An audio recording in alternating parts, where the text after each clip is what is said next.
Listen while the makers of Rexall drug products and 10,000 independent Rexall family druggists bring you Dick Powell as Richard Diamond, private detective.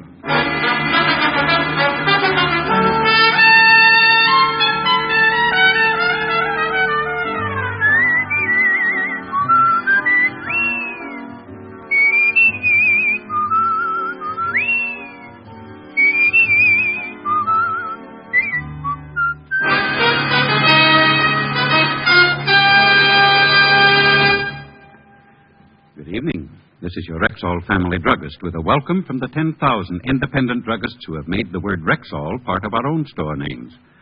We've done that because we recommend and sell the 2,000 or more drug products made by the Rexall Drug Company. Like Bismarex, for example.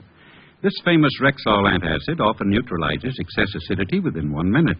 What's more, the ingredients in Bismarex vary in the time it takes them to dissolve in the stomach. And that way, relief from acid indigestion is quick, continuous, and prolonged. Quality like that of Bismarex is what we family druggists are talking about when we tell you can depend on any drug product that bears the name Rexall. Good health to all from Rexall. Now, your Rexall family druggist brings you another exciting half hour with Richard Diamond, private detective, starring Dick Powell.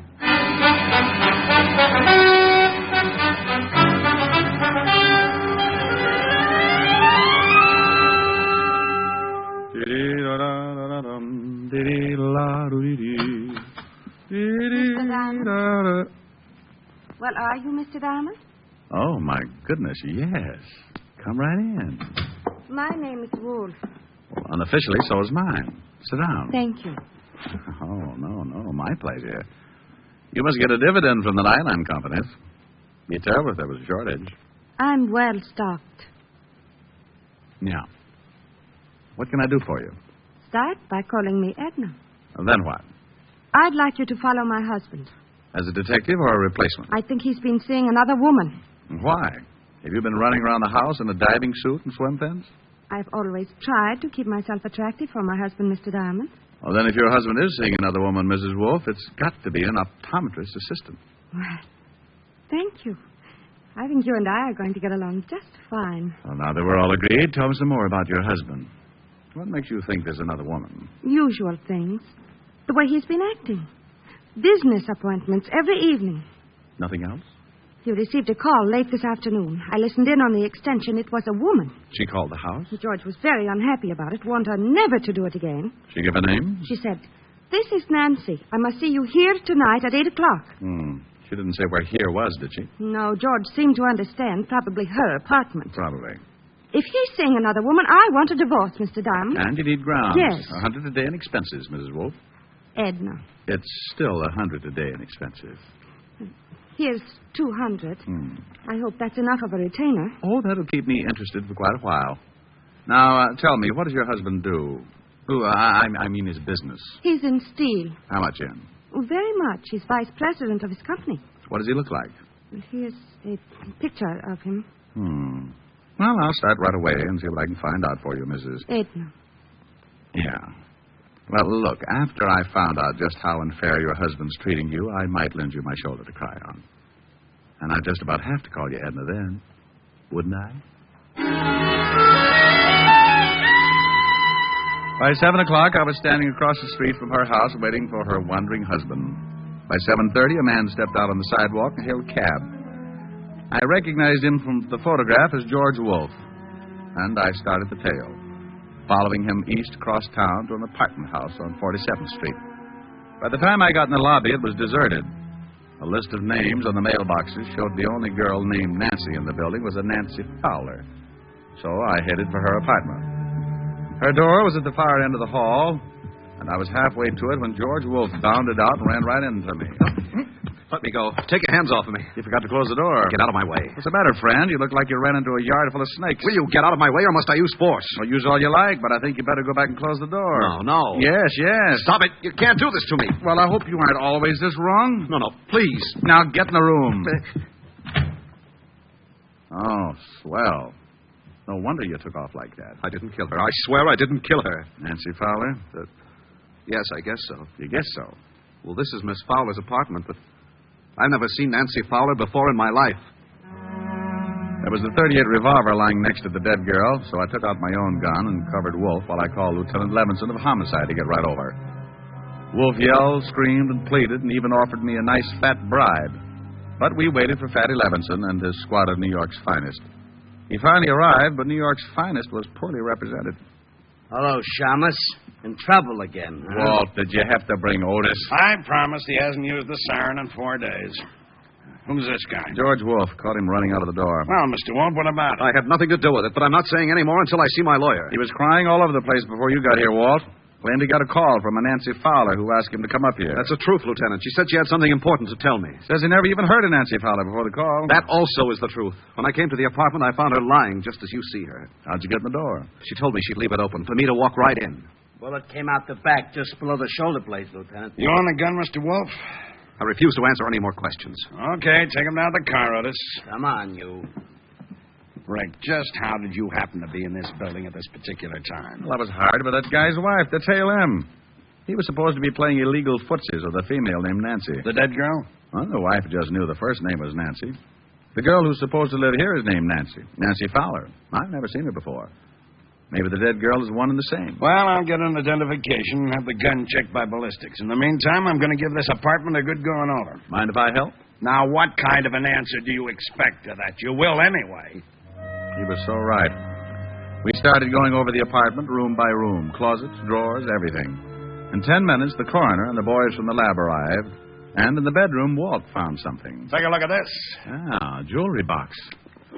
Hey. Pretty expensive. Regal Jewelers. Very classy establishment. There's a card in the box. For my darling love, George. And the guy said he never saw her before. If this is his handwriting, he's as good as strapped in the chair. Well, it looked as if my client, Mrs. Wolfe, had a killer for a husband. But a couple of small items still worried me. So I left Walt and went downstairs to find the switchboard operator. Oh, are you with the police? I just left them. Tell me, dear, do you keep a list of the calls that are made through the switchboard? Sure, it costs the tenants 10 cents a call. May I see the list? Yeah, I guess so. Here, handsome. Gee, nobody's called me that since I had long blonde curls and a gold yo-yo. I looked over the list of telephone calls and found the ones made by Nancy Fowler during the past 3 or 4 days. The last call listed from her apartment had been made at 7:45 that evening to a familiar telephone number.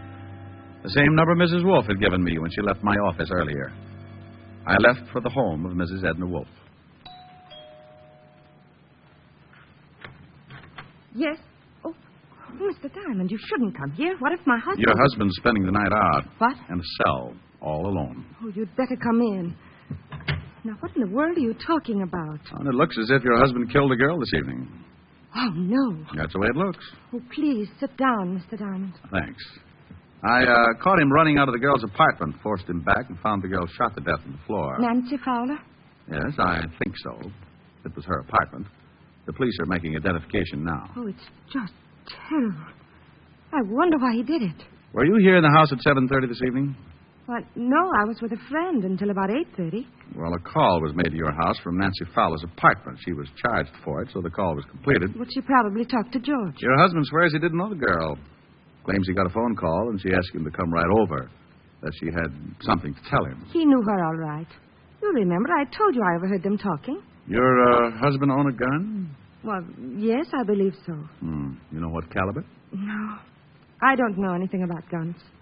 A bracelet was found in the dead girl's apartment. The card with it was signed Love, George. Oh, it looks pretty bad, doesn't it? If it's his handwriting, it does. Well, I guess he deserves it, but I'll call our lawyer and see what can be done. I'll keep in touch, Mrs. Wolfe. I hope you will. Just because the case is finished. Well, there are still a few things that bother me, so I'll just kind of keep looking around until I'm satisfied. You mean you think maybe my husband didn't kill the girl? There's an awful lot of evidence that he did, but there's still a motive to be found. You've got the grounds you wanted, so from here on in, anything I do for you or your husband will be on my own time. Anything you do for my husband, I'll be glad to pay for. Oh, well, now, that's real nice. Well, I'll take a run down at the precinct and let you know what the lieutenant has found out. Good night, Mrs. Wolfe. Still can't get used to Edna? It'll take a while.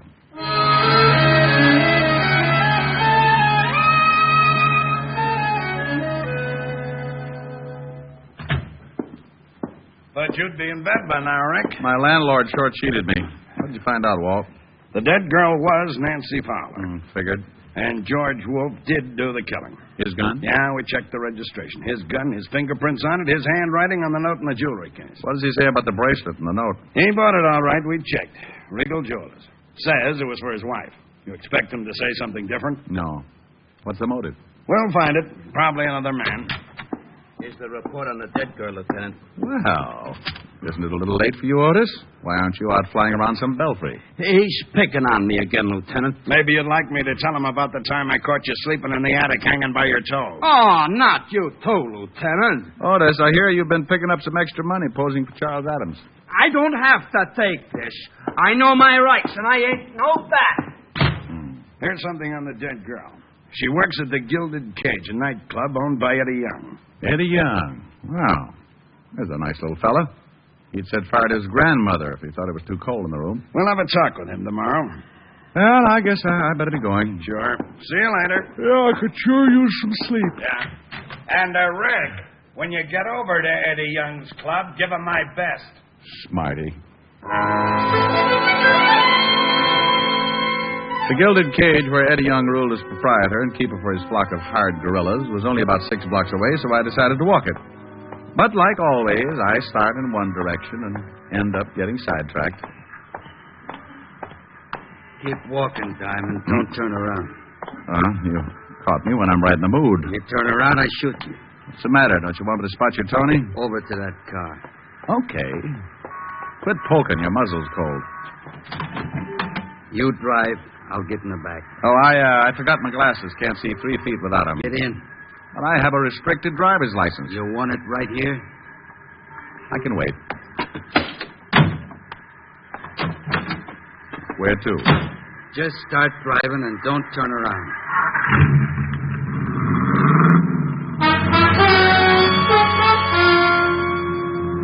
We headed east across town with a gun pointed at my neck. I tried to get a look at the guy in the rear vision mirror, but he was sitting too far to one side. I didn't know where we were headed, but I had a pretty good hunch why we were going there. Turn right. And take it a little slower. I don't want to have to shoot a cop. Well, if we're headed for the river, I've seen it. From the bottom? Don't you think we'd better stop at a bathhouse or something? I know a spot where you can go in, clothes and all. Okay. But if there's anything I hate, it's getting my money wet. Turn right again.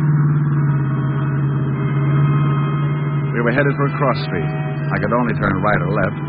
A big warehouse was dead ahead. I eased down on the gas, and we picked up speed as we neared the intersection.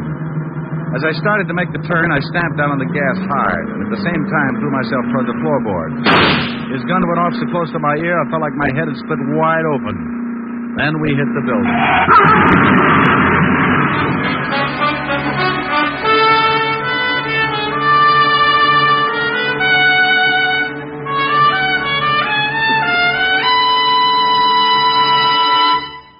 You're listening to Richard Diamond, Private Detective, brought to you by the makers of Rexall Drug Products and your Rexall family druggist. And here he is. Last week, a customer said to me, I wish I knew some way to be sure I'm getting enough vitamins. Some way that's easy. Yes, and inexpensive, too. well, ma'am, millions of people have found the easy way to do that. They take Rexall Plenamins. Plenamins? Rexall's popular multivitamin capsules. Just 2 Plenamins a day give you more than your minimum daily requirement of every vitamin for which such requirements have been established. Well, you can't expect much more than that. Yet Plenamins do give you more than that, for they also contain valuable liver concentrate and iron, plus other factors of the vitamin B complex. Say, they sound expensive. On the contrary, Rexall Plenamins cost you only a few pennies per day. Ask for Plenamins at Rexall drugstores everywhere, and remember, you can depend on any drug product that bears the name Rexall. And now back to tonight's adventure with Richard Diamond, Private Detective, starring Dick Powell.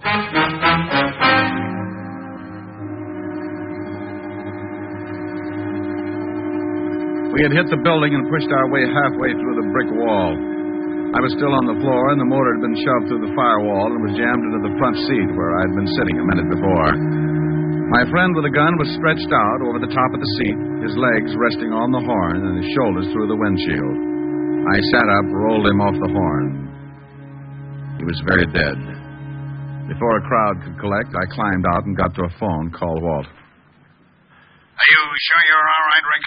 Yeah, I can hear things better now. I just said the other guy's dead. Very, I recognized him, too. Gus Winkler. Holy cow. You know who he's working for now? No? Eddie Young. Oh, that's it. Well, don't pick Young up, Walt. I know a few things I haven't told you about, and this almost puts a cinch on it. I want to talk to Young, and then I'll be down to see you. What if Young tried to have you killed? Oh, if he did, you can't prove it. Not yet, anyway, so sit tight, and when I get there, I'll show you how to catch a killer.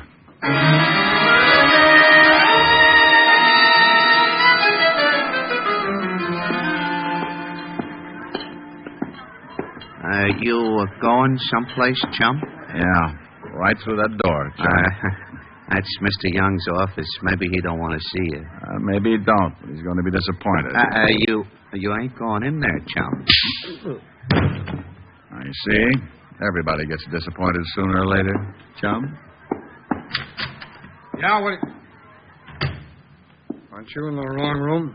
That's what your boy outside thought. I changed his mind. Are you sure you ain't looking for Bellevue, Shamus? You're kind of a mess. One of your boys, Gus Winkler, tried to give me swimming lessons. He can claim his body at the morgue. I don't know what you're talking about. Somebody else who works for you got killed tonight, too. Yeah, who? Nancy Fowler. What? Oh, come on, Eddie. I couldn't stand it if you started crying. Who killed her? The police are holding a man named George Wolfe. Know him? No, I don't know him, but Nancy's talked about him a couple of times. Hey, boss, that guy just... Forget it, Lou. Well, boss, he... Forget it, will you? Now, go on, beat it. Okay. You know, Shamus Lou's a pretty big boy for you to go pushing around. He's liable to stay mad. So Nancy said she knew this George Wolfe. That's right. Ritual guy, from the way she talked, she was taking him good. Where were you between 7 and 8 this evening? Right here in this office. I got witnesses. Oh, I'll bet you have. Okay, Eddie, I'll see you around. I left the office knowing how close I was to the whole answer and called Walt at the precinct. I told him to meet me up the block from the Gilded Cage, and 10 minutes later he pulled the squad car up the curb and I climbed in. You find out anything? Yeah, but I have to know one thing first. What time was Nancy Fowler killed? Coroner's report puts it at 7:30. Well, that ties it. Now, would you mind telling me what it's all about? I'll do better than that, Walt. I'll show you. But we've got to wait until Eddie Young leaves the cafe and goes home. It was around 12:30, and we settled back to wait. And with an impatient cop sitting next to me, it wasn't easy. Around 1 in the morning, a boy brought Eddie Young's convertible up in front. We watched Eddie climb in. Okay, Walt, tail him. We stayed close, following Eddie Young across town until he pulled up in front of his apartment and turned into the basement garage. Give me 5 minutes, Walt. Then come on up to Young's apartment. Why can't I go now? Because what I'm about to do isn't quite legal, and I couldn't stand seeing you blush.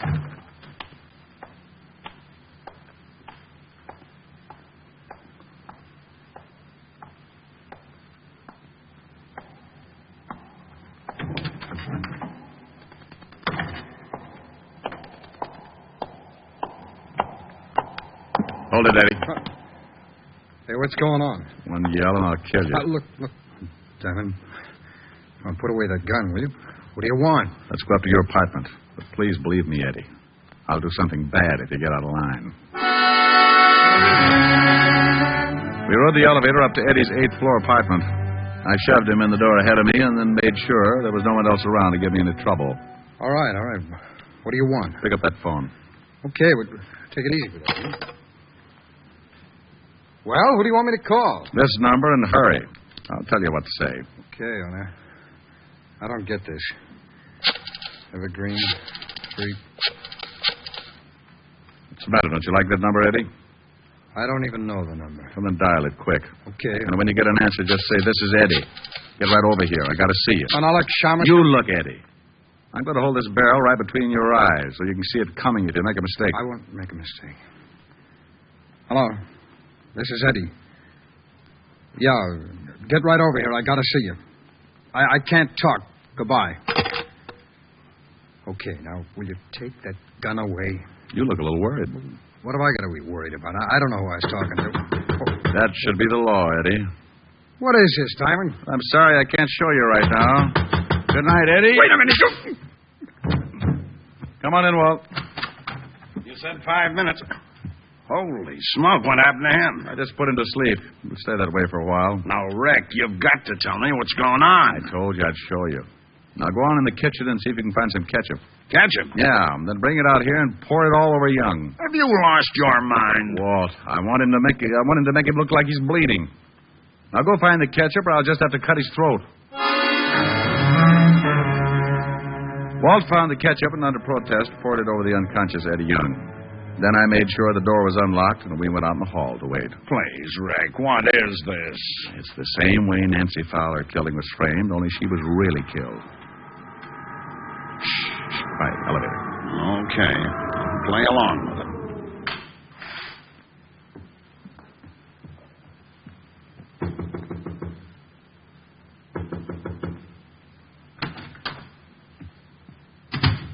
Let's go, Walt.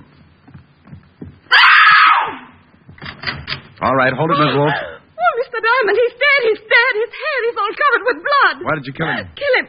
I didn't kill him. I just got here. Who let you in? He told me the door would be open. I didn't know you knew Eddie Young. Well, yes, I know him. He's an old friend. Why? This is Lieutenant Levinson, Mrs. Wolfe. He's the man who arrested your husband for the murder of Nancy Fowler.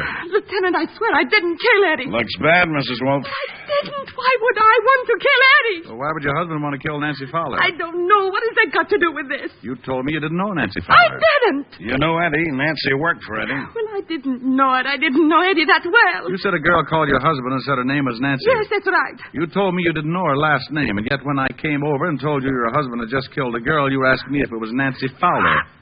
That's a lie. You said that Nancy phoned your husband that afternoon. She did. I swear she did. And yet Nancy Fowler's hotel switchboard has no record of a call being made to your phone any time in the afternoon. They made a mistake. But at 7:45, a call was made from Nancy's apartment to your phone number. Then she must have called my husband again. According to the coroner's report, Nancy Fowler was dead at 7:30. Oh, Mrs. Wolfe, I can swear your husband didn't go into that building until 8 o'clock. I was following him. I guess it doesn't make any difference what Eddie did. Did Eddie kill the girl? Yes. I called my husband. I wanted to get a divorce. And his money at the same time. Eddie knew Nancy, so we decided she'd be the one. She let Eddie in. He made her call my husband. Then he shot her. The gun and the bracelet. You just took them out of your husband's dresser drawer and planted them in Nancy's apartment? Yes. I found the bracelet in the drawer with the gun. I guess my husband was going to surprise me. Eddie! Eddie is moving! Oh, Eddie. Eddie, darling. Hey, what happened? You're hurt. You're bleeding. Bleeding? Stay still until we can call it. Wait a minute, will you? Hey, what is this stuff? This isn't blood. I'm covered with ketchup. Ketchup! Ketchup! Why, you dirty no good! Eddie, we've been framed! Framed? They're all yours, Walt. Why? Good night, Mrs. Oh, I guess now is as good a time as any. Good night, Edna.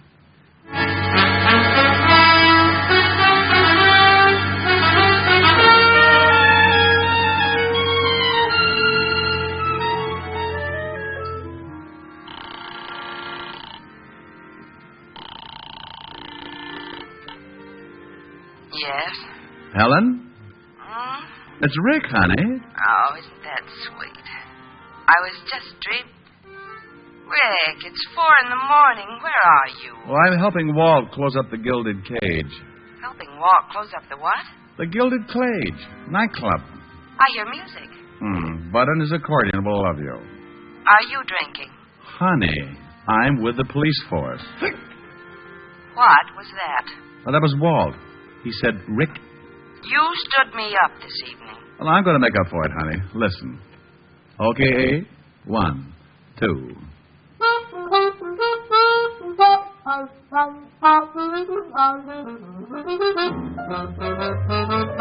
You made me love you. I didn't want to do it. I didn't want to do it. You made me want you.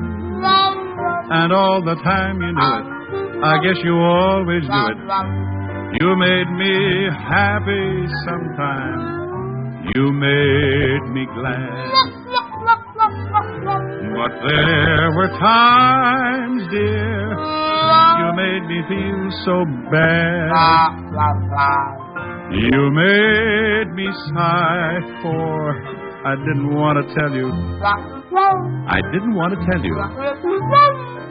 I want some love that's true. Give me what I cry for. You know you got the kind of kisses that I'd die for.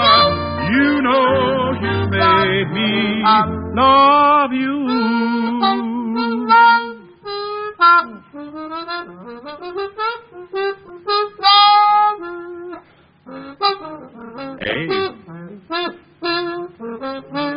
Abe? That's enough, Abe. How was that, honey? Honey? Honey? Oh, well. Gee, like it. Well, of course she did. She'll be dreaming about it for the rest of the night. Come on, Wolfe. Let's dance.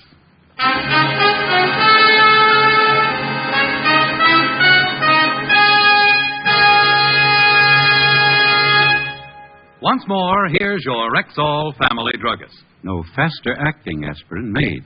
That's Rexall aspirin.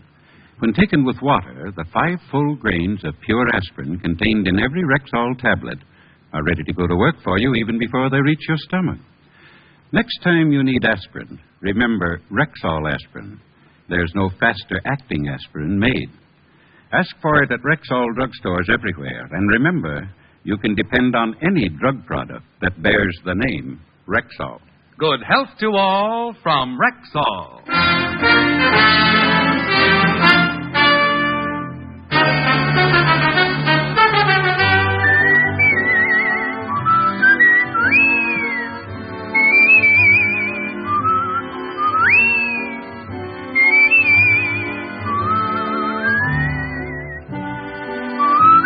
Richard Diamond, Private Detective, stars Dick Powell in the title role and is written by Blake Edwards with music composed and conducted by Frank Worth. Featured in tonight's cast were Virginia Gregg, Ted DeCorsia, Wilms Herbert, Hy Aberback, Stacey Harris, and Victor Perrin. Richard Diamond, Private Detective is produced and directed by Jaime Del Valle.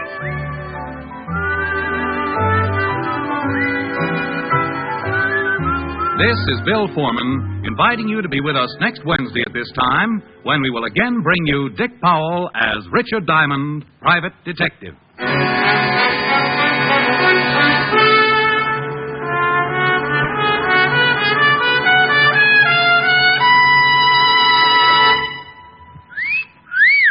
Hiya, beautiful. Get lost, Bristlepuss. You need a shave. But I have shaved. What else do you want me to do? Silly boy, she wants you to go Stag. Go Stag? But why? Because Stag is Rexall's exclusive line of men's good grooming aids, like Stag Brushless Shave Cream. No fuss, no massage, just smooth it on, and presto, you get a clean, close shave. Your face stays smooth and whiskerless all day long. I'll do it. I'll go Stag. That's it. Join the Stag line now at Rexall drugstores everywhere. Yes, to make girls care. Go Stag.